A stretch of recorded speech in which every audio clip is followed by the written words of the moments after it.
Hello, আমি মোহাম্মদ হোসেন সাদ কিউপ্লাগ থেকে। আজকের ভিডিও দেখার পর আপনারা ইজিলি কিউপ্লাগে সাবডোমেইন সেট আপ করতে পারবেন।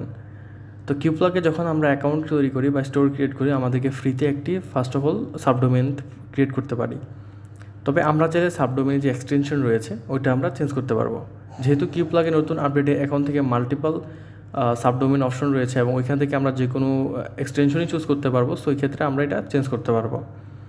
তো আমাদের স্টোরের ডোমেইন বা সাবডোমেইন চেঞ্জ করার জন্য প্রথমত আমাদের যেতে হবে ম্যানেজ সব অপশনে। এখান থেকে আমাদের সব ডোমেইন অপশনে যেতে হবে।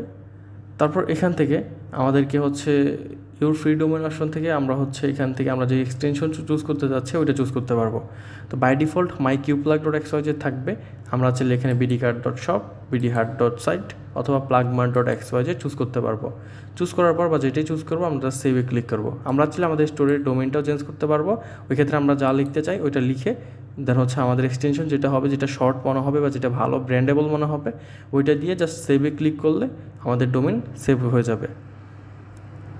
তো এইভাবে আপনারা ইজিলি কিউপ্লাগে আপনাদের মাল্টিপল সাবডোমেইন সেট আপ করতে পারবেন বা মাল্টিপল সাবডোমেইন এক্সটেনশন থেকে যে কোনো একটা এক্সটেনশন আপনি চেঞ্জ করে সেট আপ করতে পারবেন। তাছাড়া ডোমেইন চাইলেও চেঞ্জ করতে পারবেন।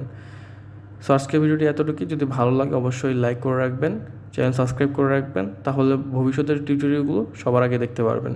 ধন্যবাদ আপনাদেরকে। আসসালামু আলাইকুম।